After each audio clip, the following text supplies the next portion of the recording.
Trans एक 2020 की भारतीय मलयालम भाषा की नव मनोवैज्ञानिक थ्रिलर फिल्म है, जिसका निर्देशन और निर्माण अनवर रशीद ने किया है और इसे विंसेंट वटकन ने लिखा है।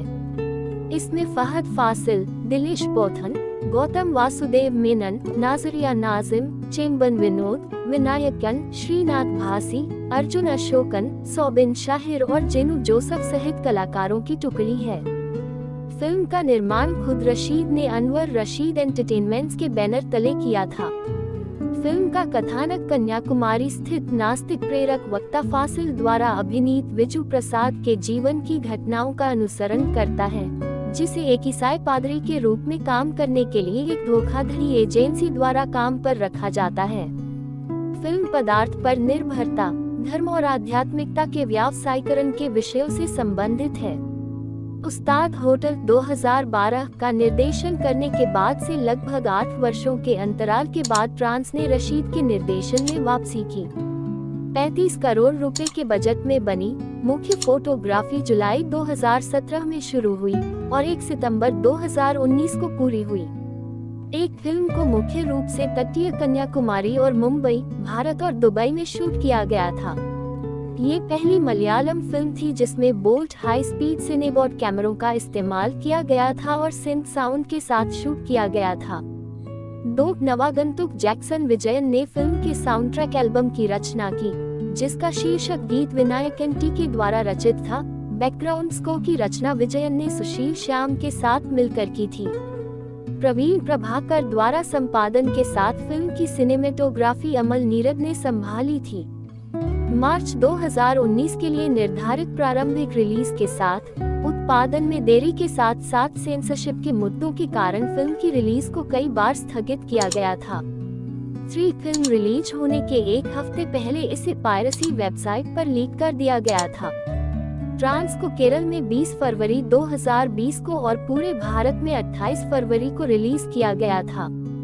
फिल्म की कहानी, पटकथा, सिनेमेटोग्राफी, संगीत निर्देशन, पृष्ठभूमि संगीत, ध्वनि प्रभाव, अवधारणा और कलाकारों की टुकड़ी के प्रदर्शन की प्रशंसा के साथ फिल्म को अच्छी तरह से आलोचनात्मक प्रशंसा मिली। उत्कृष्ट समीक्षा प्राप्त करने के बावजूद दुर्भाग्य से कोविड-19 महामारी लॉकडाउन के कारण फिल्म को वित्तीय नुकसान हुआ और बॉक्स ऑफिस पर फ्लॉप हो गई। विजू प्रसाद अपने मानसिक रूप से अस्थिर छोटे भाई कुंजन के साथ कन्याकुमारी में रहने वाले एक छोटे समय के प्रेरक वक्ता हैं। जब कुंजन ने आत्महत्या कर ली तो विजू तबाह हो गया और मुंबई चला गया।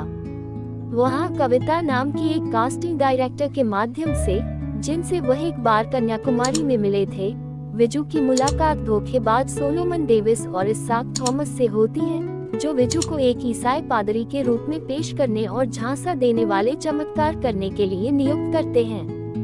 उन्हें कोची भेजा जाता है, जहां उन्हें उनके सहयोगी अवराचन द्वारा उनकी भूमिका के लिए प्रशिक्षित किया जाता है, जो विजू का नाम जोशुआ कार्लटन में बदल देता है। शुरू में झिझकते हुए विजू सफलतापूर्वक जोशुआ के चरित्र में बदल जाता है।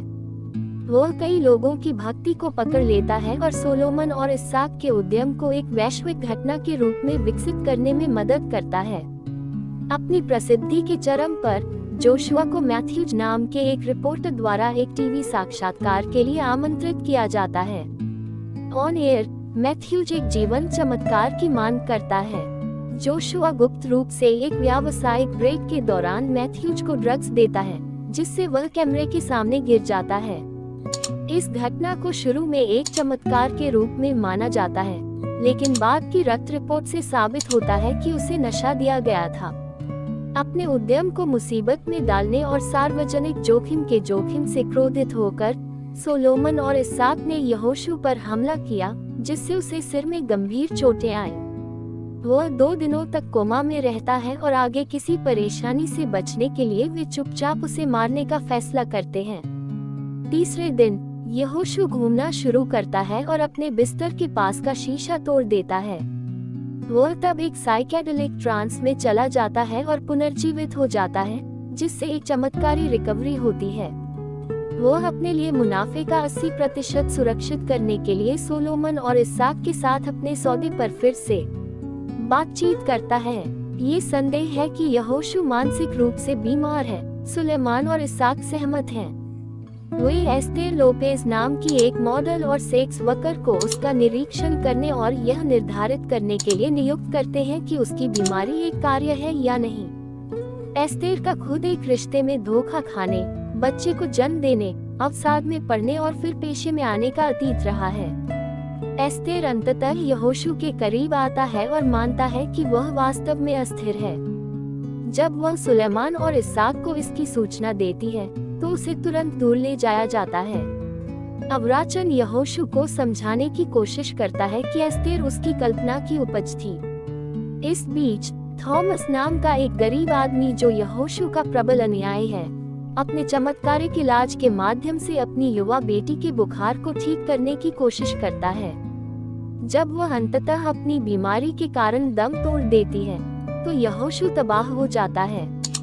वह थॉमस के पास आता है और उसे सोलोमन और इसहाक को घोटाले के पीछे के मास्टरमाइंड के रूप में इंगित करता है।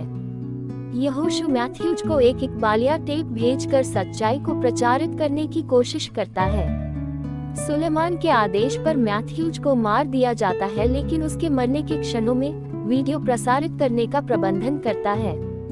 जैसा कि यह सार्वजनिक होता है, अब्राचन को घातक आघात होता है।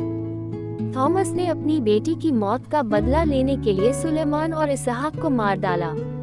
यहोशू अपनी मानसिक स्थिति के कारण अपने अपराधों से बरी हो जाता है और एक पुनर्वास केंद्र में समय बिताता है। जब वह ठीक हो जाता है तो उसे पता चलता है कि एस्तेर वास्तव में एक वास्तविक व्यक्ति है और उसे खोजने के लिए एम्स्टर्डम जाता है। वह उसे एम्स्टर्डम में रेड लाइट एरिया में एक ग्लास क्यूबिकल्स में पाता है। वे एक दूसरे को देखते हैं और जैसे ही वह उसके पास दौड़ती है, कांच टूटने की आवाज से फिल्म काली हो जाती है।